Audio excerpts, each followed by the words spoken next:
This episode of PDX Spotlight is brought to you in association with Portland Radio Project. Hi, we're the Adio Sequence, and you're watching PDX Spotlight.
I don't need that bullshit.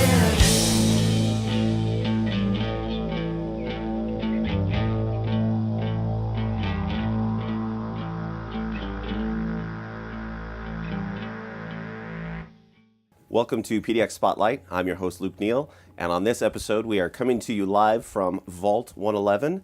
That is the home of the Adio Sequence. Thanks for being here, guys. Absolutely. Thank you. Thanks for coming out. It's so cool we got to film you here, kind of in your element. So tell us how this thing came together. I know there's some early days with the Adio Sequence, circa 2013. Can we start there? Yeah, actually, even earlier. The first iteration of the band was about 2007, and we had a couple years where we were doing things, putting out records and touring and playing shows, and yeah, just kind of making our rounds, getting our way up there, and then about 2000, actually 13, 14 is where we got going again and started building it back up. Explain maybe the difference of the earlier sound of the band. It really started when Josh and I got together, and we had come from heavier bands, and he was playing riffs and things that were inspired more by like bands like Zeppelin, more the contemporary classical kind of, like it's still hard rock, but there's melody to it, and we bonded over that. So even though our music, it was heavier, it definitely had a more rock vibe to it back then. It was a lot more aggressive. It always had that foundation of melody. So I think what you got is still a similar thing to what we are now, but it was packaged in more of a rock format, hard rock format. So we just sort of, we learned to shed layers basically as we've grown up. Now, the band in its latest iteration, you came back, formed it again in 2016 or so? Yeah, we like to call it a reincarnation. Yeah, I like that a lot. Yeah, it's different. We've added two fantastic players here in Steven and Zach, and really just expanded and opened our minds up to more than just the rock genre. So. Yeah. And there was still chemistry on the Electric Body EP, which I totally dig. Great collection of songs. Thanks, man. Translates really well live. Like, you guys always put on a really good show. Thank you. But shortly after that, Zach came to the band, and right away, like as a listener, it was apparent what he was adding to the project. Absolutely. From a band member's perspective, what did he bring to the project? Well, actually, it was kind of both of them, because Electric Body, Steven came in sort of in the middle of that process. So really, both of them provided a lot of what you're hearing, because you've heard a little bit of our new music, our new album, and really it just comes down to sonics. Like they both and Steven did this with Mosby too. We had a pre-existing bass player who was a great guy, great player, great friend still to this day, and it just didn't work out. But Steven came in, and it was just it was a frequency, it was a thing that where the bass needed to sit that we maybe didn't have initially. And it had a character to it. It had its own personality, but it also complemented. Same thing with Zach. Came in, and it was just like, hey man, I'm gonna do this. I'm gonna do this. It was again unspoken. It was just like he knows it, he feels it. He's a great songwriter. We kind of just went for new sounds and new avenues, and we weren't even meaning to. It wasn't that we wanted to play our old stuff. It was just we have grown so much as musicians that we wanted to find this new avenue. We wanted to make more melodies and sonically be more alive. So when Steven came into the band, it was there. It was like we were all on the same page. We walked in this room and we're right there. And we started to get songs down, and then lo and behold, Zach comes aboard. And it's all of those new sounds that we've always wanted on our CDs, he brought towards it. So our sound almost dramatically changed after that, to where we almost created a new band. So, resurrecting Adio, yeah, absolutely that we did, but bringing on these new members have only added those layers that we've always wanted in this band. Yep.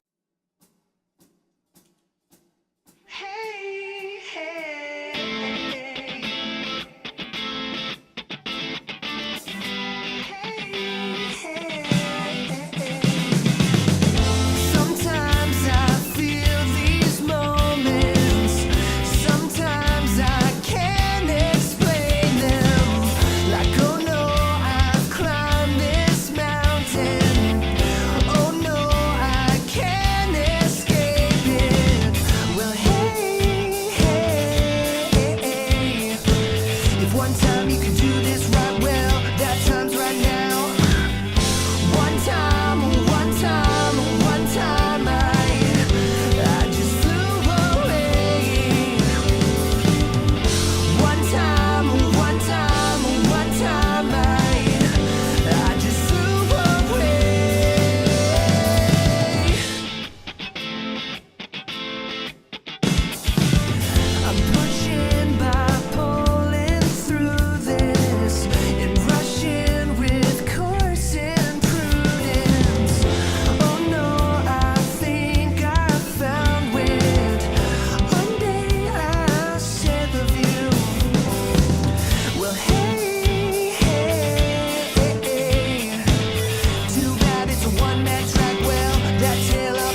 time I just flew away.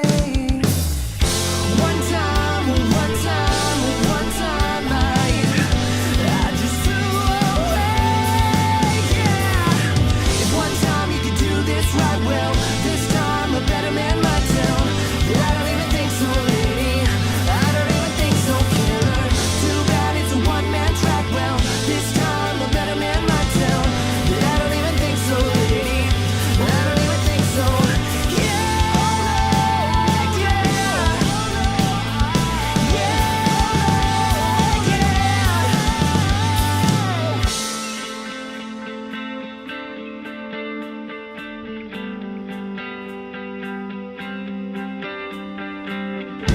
Oh no, oh no, oh no, I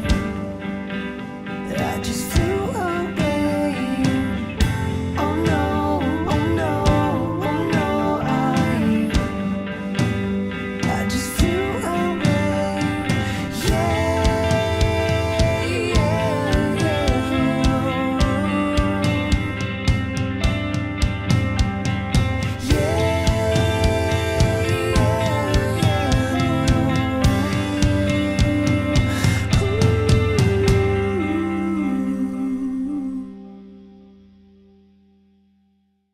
I want to talk about your guys' live show. You haven't played a bunch this year because you've been working on the new record.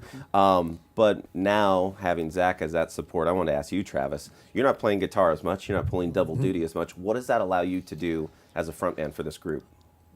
Yeah, like Josh said, just having the keyboard elements and there's much more to it too that Zach brings, and Steven again. Both of them provide vocal support as well. So we have 3-part harmonies live now, which is amazing for me as the vocalist. Traditionally in the past I'd go in and do that stuff myself. Now with the new album, I have 2 fantastic singers that can sing with me, and we can have a lot of fun and kind of collaborate that way and get different vibes, different timbres of voice, and it makes it really cool. So there's that part of it, and then having the keyboard element again, it takes away for us focusing more on being a groove band. We don't have to have so many guitars and so much of that thing, so it takes a lot of pressure off me as doing more of the vocalist frontman thing. Josh, as well as the lead guitar player, can really sit and find those pockets and really focus on some of the other influences we have besides rock music, so funk bands and soul bands, and hit it from a different angle. Because you are a hard-hitting rock band, like there's no doubt about that, but you're also danceable. Sure. Which is an added bonus. Obviously, audiences love that. Live show just benefits from that. But the vocals are always fantastic too, as well. Like there's a complete package that has always been there. I just think it's evolving, and it's at this place now. It's super dangerous for you all. So when you're working on the new LP, when did that process start of like, okay, this is going to be the new LP and we're starting production? When did that all begin for you guys?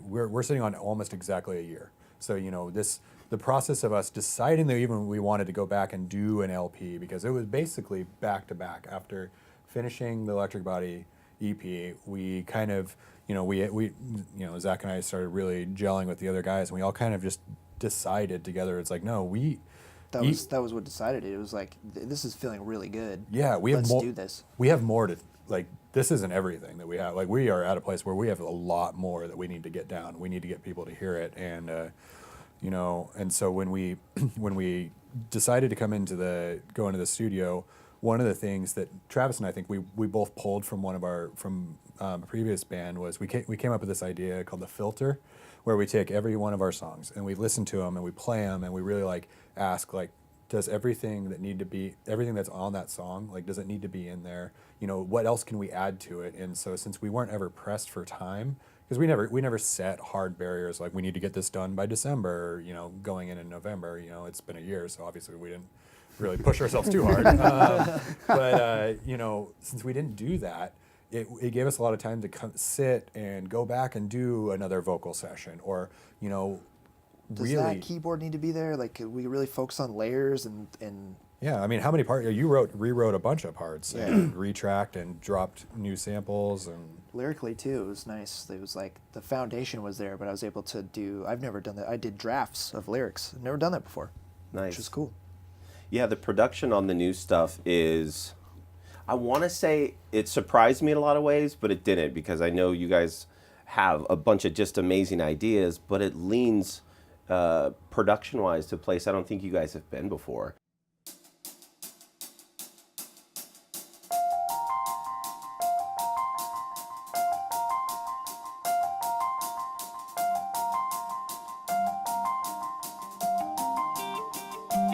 I want to send this wire to Mr. Adam Chase, Esther Arms Hotel, Washington.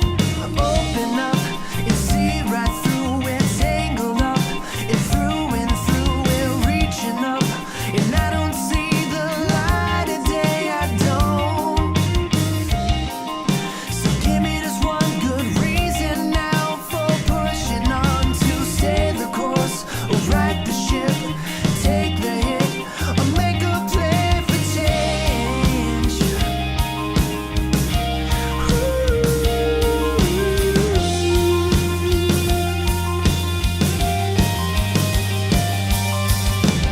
Turn it up now and listen. Turn it up, just open up your mind. Smile wide, take it outside. When in doubt, love and light shines. Turn it up now and listen. Turn it up, just open up your mind. Turn it up loud now. I love you. Open up and see the truth. We're twisted up. It's news to who? Let's pick it up and follow the sun and brighten up today. And maybe we'll see the sight someday if we just march the line and fight the fight, drop the shit and wake the beast inside.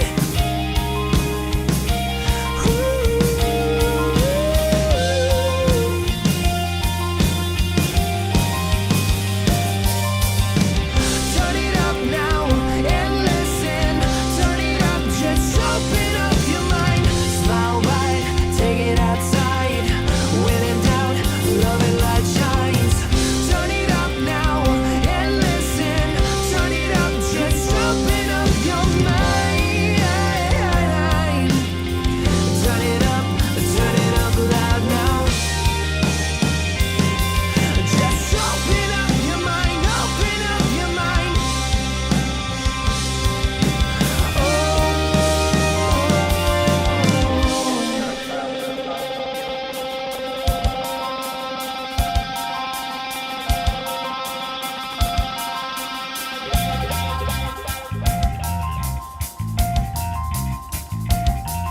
We want to see your beating heart burst open, full of love and light.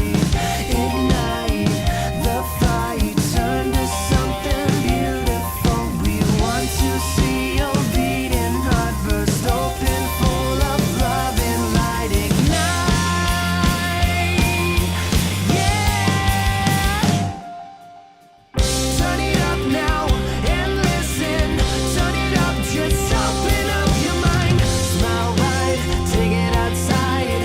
When in doubt, love and light shines. Turn it up now and listen.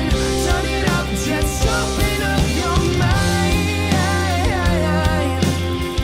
Turn it up loud now. Just open up your mind.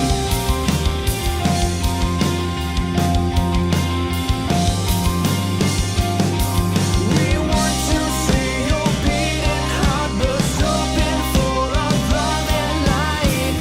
Ignite the fight, turn to something beautiful. Now want to see your beating heart burst open, full of love and light. Ignite the fight, turn to something beautiful now.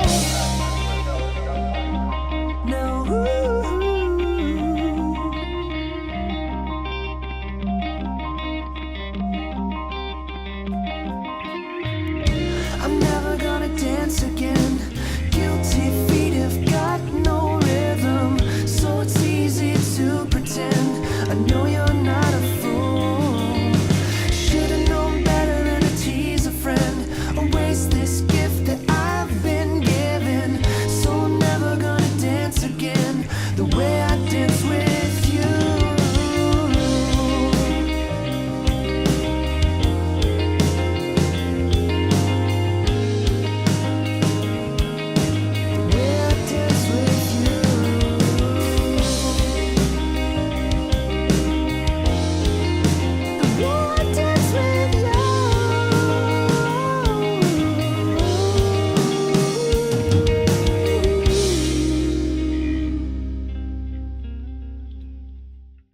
you have any central themes on the new LP? Was there anything in particular that had inspired a group of songs, or are there any that stick out to you that something influenced you that you knew you had to get on record? For me, as the lyricist of the band, like thematically, it was a lot about reflection, whether it's self-reflection or reflecting on a situation, or just really being open and aware and speaking. And I'm not a type of lyricist to really like spell it out for you, but I had specific things I was thinking about, and it was really therapeutic for me to do that. Yeah, I like metaphorical lyricists. I mean, not everybody can be a Bob Dylan and a storyteller. Yeah. As band members, like, what were your impressions of Travis's messages that he was bringing to the songs, and did that impact your performance or even what you're contributing when you were writing the songs? Being the drummer, I don't really know all the lyrics, so Until the end. until he started tracking, I was just blown away by how much we put in. So much work to do live tracking, so we played tight. Like every practice, we were on it, playing a metronome the whole time, and then I didn't hear the vocals till last, obviously, and it just he did good. Who are some of the bands that are influencing you guys right now and that have impacted your recordings? Mostly the early recordings from Marky Mark and the Funky Bunch. Great pick. But but for serious, I think that's kind of the biggest thing is the eclecticism. Like all five of us have our set of favorite bands, and all five of us are comfortable and trusting enough of everybody to let all those influences in on an album or even within a track. You know, I know a lot of the like the softer songs that he was talking about with the beats and everything were kind of influenced by like my passion for hip hop and jazz. You know, and so getting a Rhodes sample with a hip hop beat is something really cool, and it's something that the rest of the band trusted me enough that when I brought them the stuff and Travis provided the rest of the song, the lyrics and everything, they could put their own influence on the track. And so that means you have hip hop and jazz, but then you also have like rock, classic rock, you know, the alternative stuff that these guys like. Honestly, I wasn't listening to any rock music for this album. It was all, I was going back to soul records and R&B stuff from, or even current artists like Sade, who's been a few decades, obviously done great things. Sade, maybe a guy like Remy Shand, going back to earlier like 80s, Lenny Kravitz, like just stuff that was more soul-based, and trying to work on that as a lyricist was my influence personally.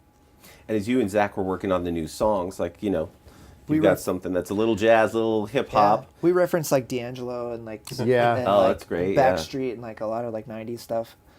Yeah, we specifically asked for like Rainy Day Games, like we want it to sound like Naughty by Nature or like Blackstreet, because like we just liked the sounds of those drums and the sounds of those beats and stuff like that. We didn't always want to be just a straight up, you know, simple on paper rock band. We wanted to have, we were always really influenced by like DJs and like different sounds. Like we always wanted that. And again, having the fifth player and just opening up all those realms for us is provided that. And we only scratched the surface of it, honestly, on an album. We also, like, we're huge video game nerds. So we play video games all the time. And we love movies and we love TV shows. And so, like, you know, like the beginning of one of our songs, Snake in the Grass, like the whole intro was off of Stranger Things. Like we heard that, and I remember Zach coming in, and Zach was like, oh my gosh, I could totally replicate that. And so he started doing his own deal, and like the synth powerhouse came out, and we loved those dramatic feels in movies and in video games that we watch and see and play. And so we kind of like have kind of taken that to the new level on breaks in our songs. Like we want it to be very emotional. We want that like emotion to come out in those songs, and we're still trying to work that out and find those levels that we can hit. But I think I'm really excited for the future. I'm really excited to see what we can come out with and what more we could do, because we are just breaking the surface. The new LP is fantastic, and I think it's just it was fulfilling to me as a fan to hear the evolution of the band, and it was just a treat to see where you guys were going, and it is exciting, and you've been working so hard on this record. I'm sure you're just dying to share it live with some fans. Absolutely. So let's talk about that. What does 2018 look like for the group? It's looking great, man. We have 2 shows off the bat. By the time this airs, we'll have gotten through January, but February we have a show. So it's really just about figuring out how to release the music. So still to be determined, but by the time this airs, I think we'll have some stuff out there. So people will be hearing what we're doing for sure. Any wish list venues you'd like to play? Red Rocks.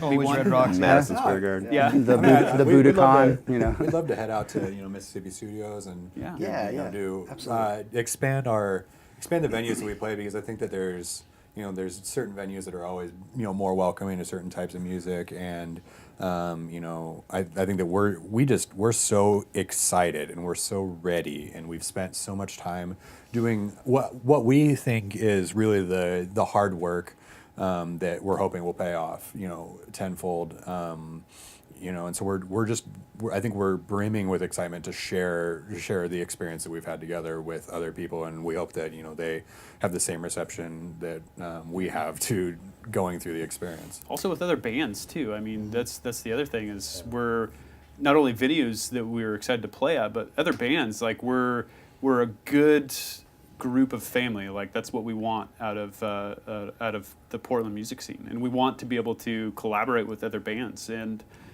you have bands that fade and come back, and we want to make those connections, those friendships, and we just want to collaborate. We want to make Portland music great, and we want to be able to have those bands out there to come to us and hang out.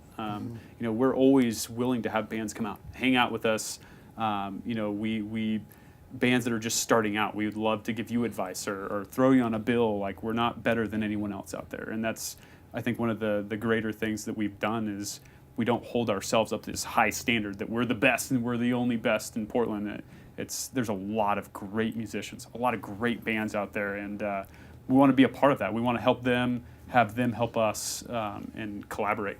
I think that the scene matters a lot to us. Like I think that just our community and us being musicians. I mean, we've spent enough time playing out and being in bands that we're starting to see. We've seen enough bands come and go, but the people that really care about it, are the ones that kind of stick around, and we just want to be part of the positive change and the positive influence on getting more people to be musicians, more people going out to shows, and more people enjoying live music in local live music as an entertainment medium. We love it so much, and we spend a lot of time doing it because it's a love project. I mean, and we just want more of that. We want everyone to be able to experience the joy that we get out of it. What do? We walk through this door, we come into this room, and we have a great time every week. How do you translate that out to the world? Well, you have to partner with people that are like-minded and that are you got to check the egos, and that stuff is no good. Like at the level that we're at here at a Portland local level, let's partner together and let's do something collective and cool. We've been a part of bills where that's not the case. People are out for themselves and egotistical and choose that over the real part of it is the meat and potatoes of it. We're all in this together. Let's do something cool collectively. Yeah. You guys from day one have been advocates for the music scene. I mean, you've done promo videos for shows that you're not involved in. You share stuff. You're always really supportive, and I think that's just such a crucial thing for the scene is musicians to be fans as well. I see you guys at a ton of local shows, so it's you're the real deal. Not You're as many as we'd like contributing. to, but we're getting there. Now that we're kind of wrapped up our thing, we have a lot more headroom, for lack of a better term, to get out there and go to other shows, Support. play our shows, do those things. And thank you for mentioning that. The video content that we did was a reflection of some of the bad experiences we had. We don't want to be that. We want to be the guys that we're there because we want to be there and we support you. And this is not a superficial thing. It's because you're talented, you're great, you're a good person, and we're here for you. As fans in the Portland music scene, they can find out a lot about the music scene from your guys' social media. Like I said before, you do a lot of sharing and love to the scene. How can the fans find the Adio Sequence? We are the Adio Sequence. It's spelled ADIO. We're not illiterate. We chose that on purpose. There's a name to it. It's pre-spell check era. Yeah. It's it's Greek or Latin, I forget, but it's that word for goodbye is what that means, by the way. For the Goodbye Sequence, But anyway, the Adio Sequence, and we're on Facebook and Twitter and Instagram and all that. And actually, you can find different content via different platforms. So I encourage everybody to check us out on all of those. Yeah, because we kind of treat each one specifically, and it has a lot of personality to it. So we're going to have a new album coming out then and now, and it's going to be on Spotify and iTunes here shortly, hopefully by the time this airs. And the then of it will be our back catalog. The now of it will be our new album. Fantastic. Thank you guys so much for hosting us and your hospitality. Thank you. It's Thank been a you. pleasure. Thanks. Ladies and gentlemen, Yeah. the Audio Sequence.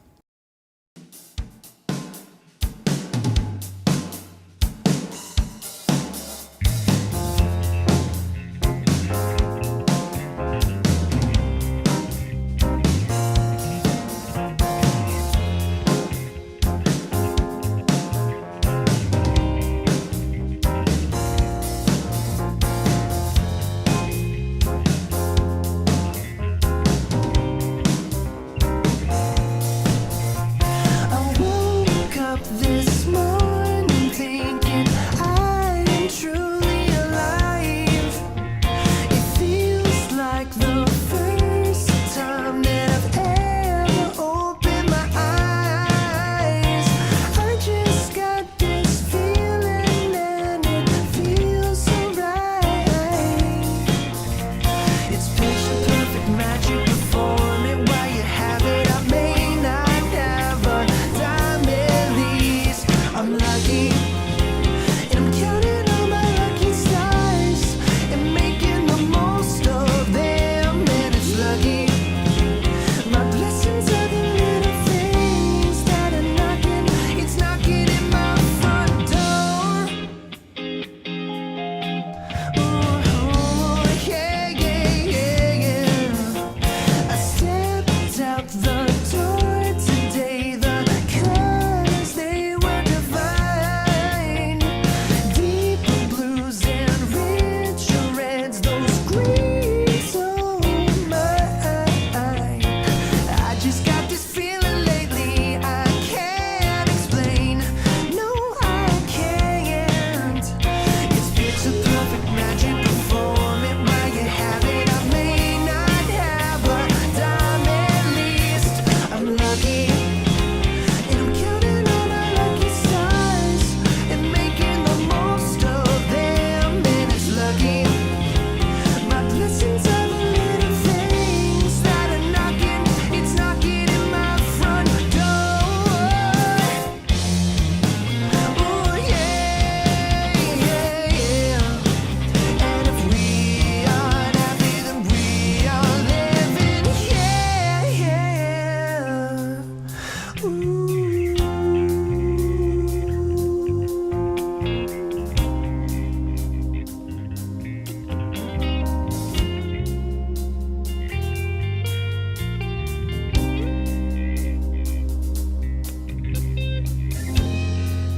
I woke up this morning. I was truly alive. I got air in my lungs and love in my heart. I'm the richest man alive.